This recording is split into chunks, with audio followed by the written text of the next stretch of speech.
నమస్తే, welcome to Suman TV Warangal. ఉన్నత విద్య కోసం విదేశాలకు వెళ్ళి సుమంత్ అనే యువకుడు దుర్మరణం పాలయ్యారు. మరి హన్మకొండ జిల్లా హసింపర్తి మండలం సీతంపేట గ్రామానికి చెందిన చంద్రమోహన్ వరలక్ష్మి దంపతులకు ఇద్దరు కుమారులు, హేమంత్ ఇంకా సుమంత్. చిన్న కుమారుడైన సుమంత్ మరి జెట్ విమాన ప్రయాణంలో ఇంట్రెస్టింగ్ యాంబిషన్ కలిగి ఉన్నటువంటి వ్యక్తిగా మరి ముంబైలో అయితే కోర్స్ తీసుకున్నారు. ఆ తర్వాత ప్రాక్టికల్లో భాగంగా మరి దక్షిణాఫ్రికాకి అయితే వెళ్ళడం జరిగింది. దక్షిణాఫ్రికాలోని జోనస్బర్గ్లో అతను మరి శిక్షణ తీసుకుంటున్న సమయంలో జెట్ విమాన ప్రయాణం చేస్తుండగా అతను దుర్మరణం పాలైతే చెందాడు. మరి దుర్మరణం చెందిన అటువంటి ఆ వ్యక్తి కుటుంబానికి అయితే మనం ఇప్పుడైతే వచ్చాము. మరి కుటుంబంలో అయితే మాట్లాడే పరిస్థితుల్లో లేరు, ఎంతో బాధలో కృంగిపోయి ఉన్నారు. మరి ఎంతో ఉన్నత చదువులతో ఎంతో మరి షార్ప్గా, యాక్టివ్గా, ఎంతో అంబిషియస్గా ఉన్న ఆ అబ్బాయి మరి దక్షిణాఫ్రికా జోనస్బర్గ్లో ఇలా దుర్మరణం పాలవ్వడం అనేది వాళ్ళ కుటుంబం తట్టుకోలేకపోతున్నారు. మరి అంత చిన్న వయసులో 22 సంవత్సరాల వయసులో ఉన్న సుమంత్, మరి ఎన్నో ఆశయాలతో వెళ్ళిన సుమంత్ మరి ఇలా చివరికి ఇలా దుర్మరణం పాలవ్వడం అనేది వాళ్ళు తట్టుకునే సిచ్యువేషన్లో లేరు. మరి కుటుంబంలో అయితే విషాద ఛాయలు అయితే అలుముకున్నాయి. మరి ప్రస్తుతం వాళ్ళ ఇంటి దగ్గర అయితే మనం ఉన్నాము. వాళ్ళ తల్లిదండ్రులు అలాగే వాళ్ళ అన్నగారు కూడా మనతో ఉన్నారు.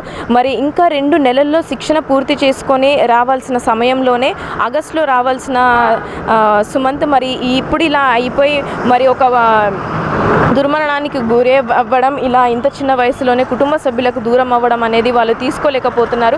మరి ఒకసారి అయితే వాళ్ళతో మాట్లాడి సుమంత్ గురించి తెలుసుకునే ప్రయత్నం అయితే చేద్దాం రండి. ప్రస్తుతం మన దగ్గర సుమంత్ గారు తల్లిగారు అయితే ఉన్నారు. మరి మాట్లాడే పరిస్థితిలో అయితే తను లేరు, కానీ ఒకసారి మనం మాట్లాడించే ప్రయత్నం అయితే చేద్దాం. అమ్మ చెప్పండి, సుమంత్ ఎలా ఉండేవాడు? చాలా మంచివాడు నా కొడుకు. దేని మీదైనా ఇంట్రెస్ట్ పెట్టి ఏదైనా సాధించేటోడు నా కొడుకు. చిన్నప్పటి నుండి ప్రతిదీ సాధించేటోడు. అదే సంకల్పంతో పైలట్ అవుతా అని వెళ్ళిండు. చివరిసారిగా ఎప్పుడు మాట్లాడారు? గురువారం నైట్ మాట్లాడిండు. ఏమని చెప్పాడు ఆ రోజు? మమ్మీ నేను నిమ్మలంగా అన్నీ చేసుకుంటున్నా, ఫ్లయింగ్ చేస్తున్నా, నాకు ఇన్ని అవర్స్ అయింది,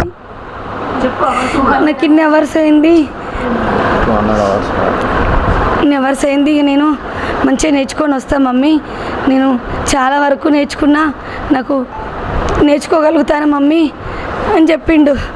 నేను నా గురించి నువ్వు టెన్షన్ పడకమ్మా అంటే నేను టెన్షన్ పడకుండా నా కొడుకు మంచిగా నేర్చుకుంటాడు, అంత సంకల్పం ఉన్నది కదా నా కొడుకు అని. నా కొడుకు సంకల్పం పెద్దది. ఎప్పటి నుంచి ఉండేది అలా పైలట్ అవ్వాలన్న కోరిక? 10th క్లాస్లో స్టార్ట్ అయింది నా కొడుకు. చిన్నప్పటి నుండి మెకానిక్ అంటే ఇష్టం. తర్వాత 10th క్లాస్లో స్టార్ట్ అయింది, మెల్లమెల్లగా పెరిగిపోయింది అది రోజు రోజుకి. కానీ అది నేను తగ్గించలేకపోయినా నా కొడుకును.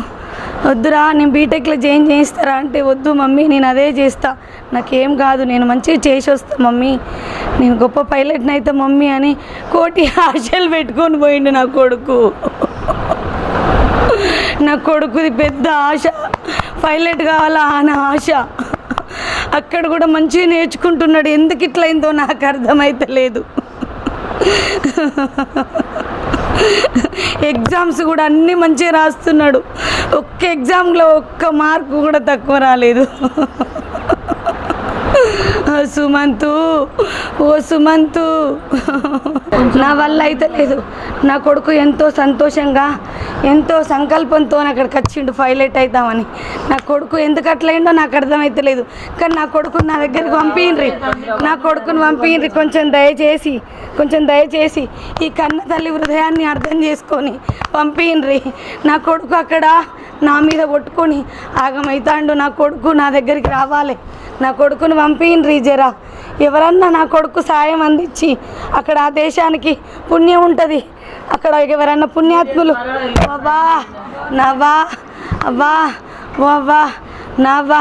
నా కొడుకు అన్ని నమ్మకాలను నమ్ముతాడు, అందరికీ విలువిస్తాడు.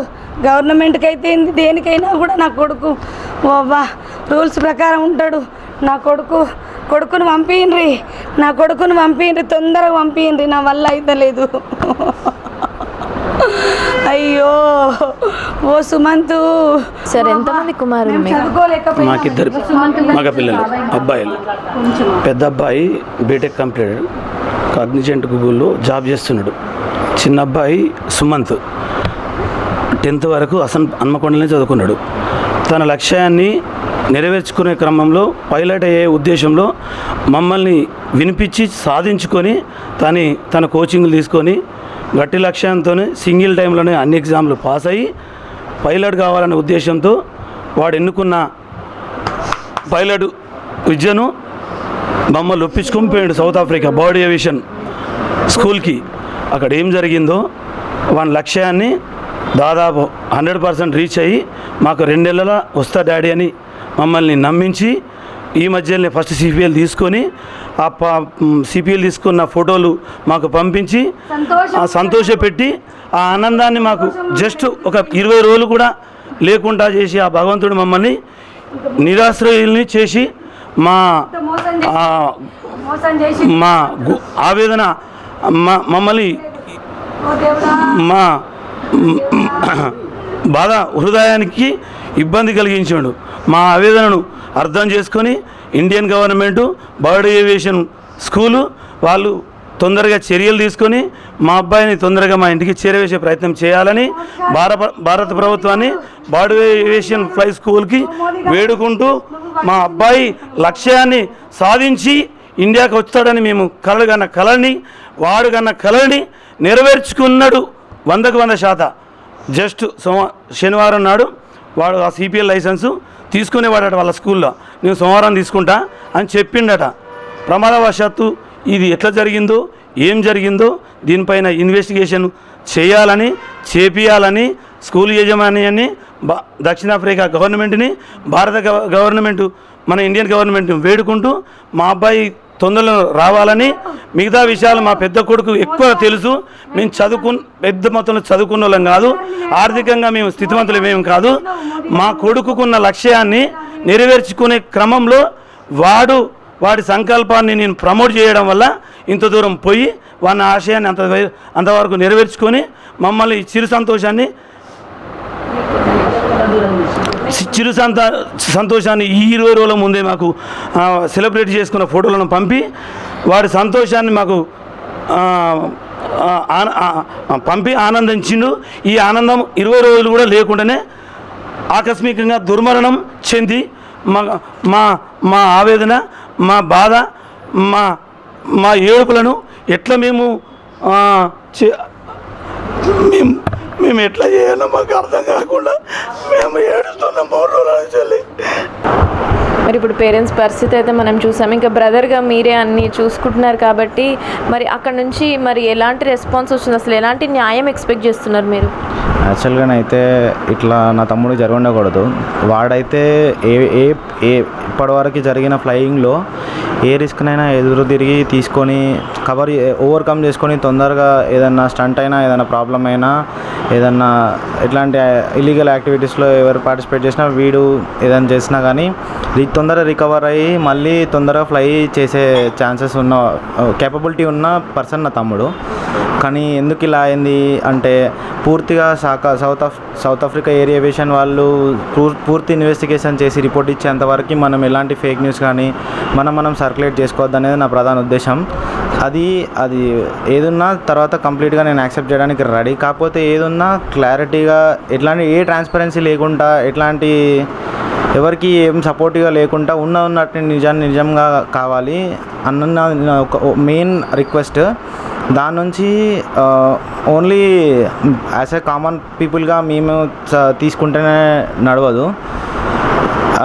ఇంకో సైడ్ వాళ్ళ పేరెంట్స్ కూడా స్ట్రాంగ్గా even they are in very high position and we should అంటే మేము ఫస్ట్ మా ఫైనాన్షియల్ సిచ్యువేషన్స్ అయితే మేము above middle class, not middle class. కాకపోతే మేము మా దగ్గర అంత కేపబుల్ మనీ లేవు. కాకపోతే మా తమ్ముడు డ్రీమ్స్ని అచీవ్, ఎట్లాగో నేను పెద్దగా అచీవ్ చేసుకోలేకపోయినా, మా పేరెంట్స్ పెద్దగా చదువుకోలేకపోయారు. నేను కానీ మా పేరెంట్స్ కానీ మా తమ్మునికి చాలా సపోర్టివ్గా ఉన్నాం ఈ విషయంలో. ఎందుకంటే వాడు డ్రీమ్స్ని అచీవ్ చేసుకుంటున్నాడంటే మేము హ్యాపీ, వాడు హ్యాపీ. సో మేము ఏంటంటే డ్రీమ్స్ అచీవ్ చేసుకోవడానికి ఈవెన్ మా హౌస్ డాక్యుమెంట్స్ అన్నీ మేము బ్యాంక్లో పెట్టి లోన్ తీసుకున్నాము. అండ్ దీని విషయంలో కూడా ఏమైనా ఫైనాన్షియల్గా మాకు ఇక్కడ నుంచి అయినా ఏమైనా హెల్ప్ వస్తే చేయండి. ఇంకా తర్వాత ఏదన్నా ఇన్వెస్టిగేషన్ ఉన్నా ఏ ట్రాన్స్పరెన్సీ లేకుండా మాకు వచ్చేలా చేయండి. ఇంకొకటి ఏంటంటే as soon as possible bodies ఇండియాకు రావడానికి మాకు చేతిలోకి రావడానికి గవర్నమెంట్ సైడ్ నుంచి ఏమైనా సపోర్ట్ ఉంటే ఇప్పియండి. ఇంకొకటి ఇన్వెస్టిగేషన్ విషయంలో తర్వాత ఆఫ్టర్ మా తమ్ముడు మాకు చేరుకున్న తర్వాత కూడా ఈ విషయాన్ని ఇక్కడితో వదిలేకుండా గవర్నమెంట్ దీని మీద స్ట్రిక్ట్ యాక్షన్ తీసుకోవాలి. ఇన్ కేస్ ఈ ఫ్లైట్ ఎందుకు క్రాష్ అయింది ఏంటనేది ఇప్పుడు south Africa is happening place for pilot training. And ఇప్పుడు నా తమ్మునికి ఇట్లా క్రాష్ అయ్యి ఇట్లా ఇబ్బంది అయింది. నా తమ్మునికి అయినట్టు ఇంకెవరికి కావద్దు. అది స్కూల్ సైడ్ నుంచి ప్రాబ్లం ఉన్నా, అది అంటే ప్లేన్ సైడ్ నుంచి ప్రాబ్లం ఉన్నా, ఎవరైనా నమ్మిపోయినా ఈ ఇన్వెస్టిగేషన్ సరిగ్గా జరుగుతూనే ఈ ఇన్వెస్టిగేషన్లో మనకి ప్రాపర్గా వస్తేనే ఎవరన్నా ముందుకు వెళ్తారు. సో ఇప్పుడు ముందుకు వెళ్ళే వాళ్ళు కూడా కొంచెం చూసుకొని వెళ్ళండి. మాకు జరిగిన అన్యాయం వేరే వాళ్ళకి కాకుండా చూసుకోండి అంతే. ఇంకా నేను ఇంకేం అంటున్నానంటే ఇన్వెస్టిగేషన్ కూడా కొంచెం తొందరగా అయ్యేలా సపోర్ట్ చేయండి. ఓకే, అంటే ఇప్పుడు అక్కడ సౌత్ ఆఫ్రికా గవర్నమెంట్ ఏమంటుంది? బాడీ పోస్ట్మార్టం చేస్తామంటున్నారా? ఏమంటున్నారు? ప్రాసెస్ అయితే అవుతుంది. కాకపోతే అక్కడ ప్రొటెస్ట్ వల్ల కొంచెం స్లో ఉంది. ఆ ప్రొటెస్ట్లో అంటే మాకు తెలిసిన ఇన్ఫర్మేషన్ ప్రకారం ప్రొటెస్ట్ కొంచెం చాలా స్ట్రాంగ్గా జరుగుతుంది కాబట్టి ప్రాసెస్ కొంచెం డిలే అవుతుంది. లేకపోతే ఈ పాటికి అయిపోయేదని చెప్తున్నారు. స్కూల్ యాజమాన్యం కానీ, సౌత్ ఆఫ్రికా గవర్నమెంట్ కానీ, ఇండియన్ ఎంబసీ నుంచి ఒక పర్సన్ ఉన్నారు సంతోష్ అని, అతను కూడా చాలా ప్రోగ్రెసివ్గా వర్క్ చేస్తున్నాడు. కాకపోతే ప్రొటెస్ట్ వల్ల కొంచెం డిలే అవుతుంది. కొంచెం ప్రొటెస్ట్లో వల్ల డిలే అవ్వకుండా గవర్నమెంట్ ఏమైనా యాక్షన్ తీసుకునేది ఉంటే తీసుకునేలా చేయండి అంతే. యాజ్ ఎ బ్రదర్గా మీకు ఏమైనా షేర్ చేసుకునేవాడా? అంటే ట్రైనింగ్ రిలేటెడ్ది కానివ్వండి, అతను అక్కడ ఎలా ఉంది సిచ్యువేషన్స్ ఎప్పుడైనా చెప్పేవాడా? అంటే బ్రదర్తో మాట్లాడడం వేరు కదా పేరెంట్స్తో కంటే. సో అలా ఏమైనా చెప్పేవాడా? చెప్తాడు సిచ్యువేషన్స్ తనకు అంటే he's more happy. Why? Because రీసెంట్గా తనకి ఒక సిపిఎల్ అనే ఒక లైసెన్స్ వచ్చింది. అండ్ దాని సర్టిఫికేషన్ తీసుకోవాలి. సాటర్డే వాడికి కొంచెం కరెక్ట్ రోజు కాదు, వాడికి వద్దని తీసుకోలేదు. మండే తీసుకుందాం అనుకున్నాడు. అండ్ వాడు ఫస్ట్ వెళ్ళినప్పుడు ఫస్ట్ 40 hours వాడు నేర్చుకోవడానికి టైం పట్టింది. తర్వాత వాడు సోలో చేయాలి. సోలో చేసినప్పుడు చాలా హ్యాపీగా ఉండే, నేను సొంతంగా ఒక ఫ్లైట్ ఎగరేయగలిగాను అన్న ఆనందంలో ఉండేవాడు. దాని తర్వాత రీసెంట్గానే సిపిఎల్ వచ్చింది. ఈవెన్ వాళ్ళ ట్రైనర్కి వాడే ఫస్ట్ స్టూడెంట్. వాళ్ళ ట్రైనర్ కూడా చాలా హ్యాపీగా ఉండే, నా ఫస్ట్ స్టూడెంట్ వీడు బాగా పర్ఫామ్ చేస్తున్నాడని. ఆ విషయం మాత్రం వాడు నాతో షేర్ చేసుకున్నాడు. ఇంకొకటి ఏంటంటే వీళ్ళ ట్రైనర్ బాగా స్ట్రిక్ట్, శిక్షణ వీడికి స్ట్రాంగ్గా ఇచ్చాడు. వీడు కూడా స్ట్రాంగ్గా నేర్చుకున్నాడు. ఎలాంటి మిస్యూస్ యాక్టివిటీస్లో వీడు పార్టిసిపేట్ చేసేవాడు కాదు. ఆపోజిట్ పర్సన్ గురించి అయితే తెలీదు, క్వశ్చన్ మార్క్ నాకు అంతే. అంటే ఇప్పుడు మళ్ళీ ఎప్పుడు వచ్చేవాడు అసలు, ఒకవేళ వచ్చేది ఉంటే ఇండియాకి? యాక్చువల్గా ఇప్పుడు అకామిడేషన్ అయిపోతుంది 1 yearకి. తర్వాత నేను మళ్ళీ అకామిడేషన్కి పే చేయాలి. దాని మధ్యలో ఎందుకని చెప్పి, అంటే అకామిడేషన్ మధ్యలో బ్రేక్ చేయడం ఎందుకు పే చేసిందని చెప్పి రాలేదు. ఆగస్టులో అయితే వచ్చేవాడు. ఆగస్టులో వచ్చి 2 months, అంటే ఆల్రెడీ ఇప్పుడు 60-65% అయిపోయింది. ఆగస్టు వరకు 85% అయిపోయింది. ఎందుకంటే ఇప్పుడు అవర్ బిల్డింగే వాడుకుంది. ఆల్మోస్ట్ 130-140 hours అయిపోయింది. ఇంకా ఆగస్టు వరకు వీలైనంత వరకు వచ్చేసి వాడు రేడియాలజీ క్లియర్ చేద్దాం అనుకున్నాడు. అండ్ యాక్చువల్గా పోయే ముందు రేడియాలజీ ఎగ్జామ్స్ 2 times అటెంప్ట్ చేశాడు. ఈ రేడియాలజీ ఎగ్జామ్ అటెంప్ట్ చేయడానికి చెన్నైకి వెళ్ళినప్పుడే మాకు south African embassy visa accept చేసిందని తెలిసింది. రిటర్న్లో వచ్చేటప్పుడు కూడా మేము సంతోషంగానే వచ్చాం ట్రైన్లో. కాకపోతే చాలా తక్కువ టైంలో మేము అన్నీ సమకూర్చుకొని పంపించాం. కాకపోతే ఎంత ఫాస్ట్గా వెళ్ళిండో అంతే ఫాస్ట్గా మా తమ్ముడు ఇట్లా అవ్వడం అనేది అది తీసుకోలేకపోతున్నా నేను. థ్యాంక్ యూ సుమన్ టీవీ మా ఫ్యామిలీని వచ్చి చూసుకొని ఇంటర్వ్యూ చేసినందుకు మాకు సపోర్ట్ ఇచ్చినందుకు థ్యాంక్ యూ సుమన్ టీవీ యజమానం. ఓకే, మీరు సుమంత్కి ఏమవుతారండి? సుమంత్ వల్ల పక్కింటిళ్ళ అమ్మ మాకు చిన్నప్పటికెళ్ళి మా చేతులలో పెరిగిండు. చాలా మాకు అసలు ఈ మొబైల్లో ఏదైనా పని చేయాలన్నా కూడా ఏది ఉన్నా మా పాప అమెరికాలో ఉంటుంది. మాకు చేదోడు వాదోడుగా చాలా సహాయం చేసేది. చాలా యాక్టివ్ పర్సన్, 20 ఏళ్ళు ఉంటాడు. మా మిస్సెస్ కూడా తట్టుకుంటలేదు. వాళ్ళ పేరెంట్స్ కన్నా ఎక్కువ మేము కూడా బాధపడుతున్నాం పక్కింట్లో తరఫున. మాకు ఏదన్నా ఆన్లైన్లో బుక్ చేయాలన్నా ఆయనే చేసేది. చాలా యాక్టివ్గా ఉండేది.